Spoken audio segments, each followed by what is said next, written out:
Émotionnel ou rationnel, en accord ou à l'opposé. Les rencontres de l'heure. Brandon Kelly, qui est journaliste à la Gazette, a écrit un livre en français qui s'intitule « Le CH et son peuple ». Je viens de le faire en entrevue, donc je vous encourage, si vous n'avez pas entendu l'entrevue, à retrouver cette entrevue-là sur le site de Cube, à cube.ca. Mais ça t'a interpellé, Rémi Villemur. Bonjour, Rémi. Ben, écoute, oui, ça m'a interpellé, puis je vais commencer par démontrer encore une fois que je suis de bonne foi. Quand j'entends un anglophone bien parler français comme ça et s'intéresser aux enjeux de la nation québécoise, ben, je dois le souligner et le saluer, puis on doit même l'applaudir. Franchement, je l'ai remercié. Je suis arrivé en studio, je lui ai serré la main, il pensait que j'étais un technicien, puis c'est bien correct, mais je veux dire, regarde... Non, il s'intéresse à la nation québécoise, mais il connaît pas le chroniqueur Rémi Villemur. Pas encore, ça s'en vient. Mais pour moi, c'est très important de se poser ces questions-là. Alors, rappelle quelles sont les questions, parce que c'est pas tout le monde qui a entendu donc l'entrevue avec Brandon Kelly. Il vient de publier un livre sur le rapport entre le Canadien de Montréal et le peuple québécois. Et évidemment, il pose la question principale, à savoir comment ça se fait que les joueurs ne parlent plus français, comment ça se fait que les dirigeants n'exigent plus le français non plus. Et moi, j'aurais envie d'ajouter une question. Puis c'est une question qu'on se pose pas suffisamment. Comment ça se fait que la population québécoise non plus n'exige pas le français? Voilà, c'est pour ça que je vais poser la question à Brandon. C'est que on a beau dire les joueurs eux-mêmes devraient avoir cette conscience-là, parce que si tu t'en vas jouer pour le Real Madrid, tu vas quand même apprendre à dire hola, muchas gracias ou una cerveza por favor. Mais donc ici ils font pas ça. Donc il y a mais aussi la responsabilité des dirigeants, donc les propriétaires, mais la responsabilité collective. On devrait tous être scandalisés de ça.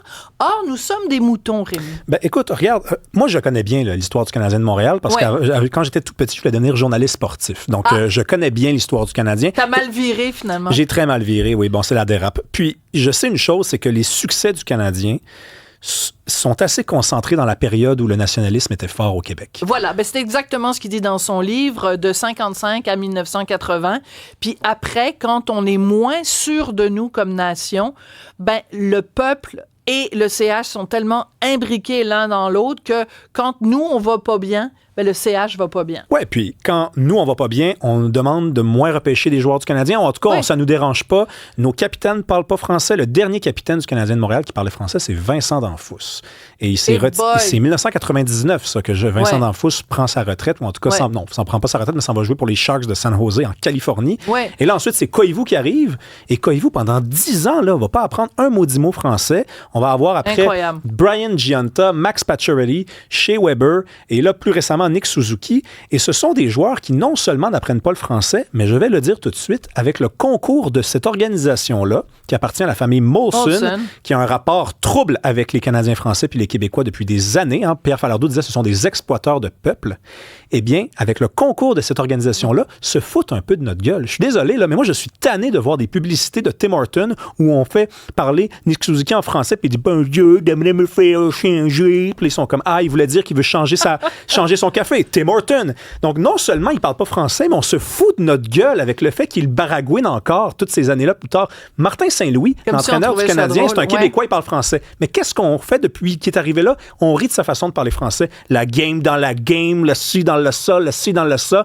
On peut-tu, tu sais, juste avoir un petit peu de respect pour la langue française et ne pas trouver ça si drôle que ça. C'est-à-dire, c'est drôle une fois, là, mais c'est d'en faire une blague redondante au bye-bye, de faire, regarde, il rit du français, il parle mal français, c'est drôle. Ça, au moins, il parle français. Il parle français. Oui, mais il parle français, c'est la moindre des choses. Ben oui, non, mais je suis d'accord avec toi. Alors, c'est très intéressant parce que dans le livre de Brandon, à un moment donné, il raconte, moi, je connais strictement rien au Canadien, mais il dit, parce qu'il a interviewé, entre autres, Serge Savard, et il dit, Serge Savard et tant d'autres sont déçus par la rareté des joueurs francophones au sein des Canadiens depuis lors. Un soir de mai 2021, l'alignement ne comprenait pas un seul francophone. Je me rappelle de ça. Mais comment a-t-on pu accepter un tel affront?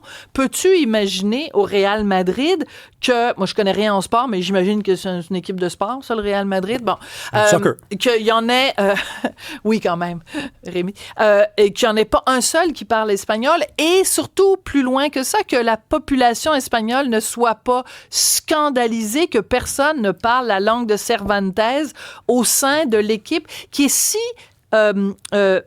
imbriquée dans le tissu social, dans le tissu humain et dans le tissu culturel. Ben, à vrai dire, on la connaît, hein, la réalité du FC Barcelone, dans le contrat des joueurs, parce qu'ils vont recruter des joueurs en France, notamment Zidane est allé jouer là-bas. On leur dit, vous êtes obligés d'apprendre la langue. Obligés, là. C'est pas compliqué. On va vous payer très, très cher. Vous allez avoir une vie incroyable. Vous allez jouer devant des dizaines de milliers de personnes. Vous allez devenir une vedette.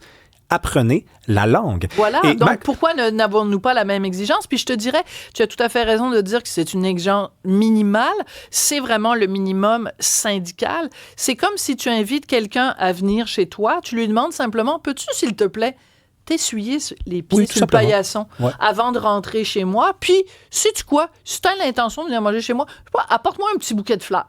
Tu sais, une petite bouteille, un petit bouquet de fleurs, un petit quelque chose, tu sais. Et si tu veux cracher, crache dans le crachoir. Oui, c'est ça. Crache-moi pas en pleine face. Non. On demande pas grand-chose, nous, les Canadiens français. Ben voilà, on demande... Les habitants, parce que Go Habs Go, faut pas oublier, hein, c'est le hab, c'est la construction de habitants. C'est nous, là. C'est nous, les Canadiens. Mais tu viens de le dire, on demande pas grand-chose. Donc moi, je pense qu'il y a comme 3 acteurs dans ce débat-là et les joueurs, bizarrement, je vais surprendre du monde, moi, je ne les blâme pas. C'est-à-dire que vous avez un jeune de 20 ans qui vient de la Finlande, de la Slovaquie, par exemple, Juraj Slavkovski, qui signe un contrat de 8-9 ans. Bon, évidemment, moi, s'il avait été élevé comme mes parents m'ont élevé, j'apprendrais la langue. Mais bon, c'est pas le cas. Pas grave. Ce gars-là, il faut qu'il se le fasse dire par des gens. Hein? Puis qu'on nous dise pas, parce que ça, c'est l'argument qui revient tout le temps. Mais oui, mais là, ça a changé. Il y a 32 équipes maintenant, puis les joueurs sont échangés. Arrête. Un joueur qui signe 8-9 ans, souvent, il y a une clause de non-échange. Ou il ne peut pas se faire échanger comme ça. Fait que lui, il va rester souvent 7, 8 ans, 9 ans.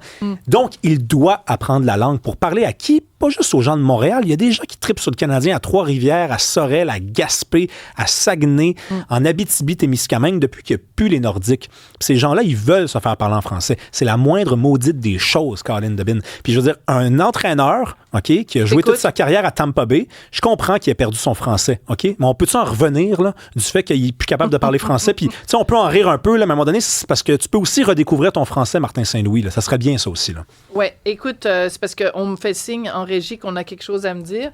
Alors, ça va être très, très, très mal poli, mais là, je vais voir en ce moment. Ou peut-être qu'on peut me le glisser à l'oreille. Ah, OK. On a reçu un texto, alors je vais le lire parce que j'adore ça, parce que vous savez qu'en tout temps, chers auditeurs, chères auditrices, vous pouvez nous écrire. Alors, il y a quelqu'un qui nous envoie un texto. C'est inadmissible.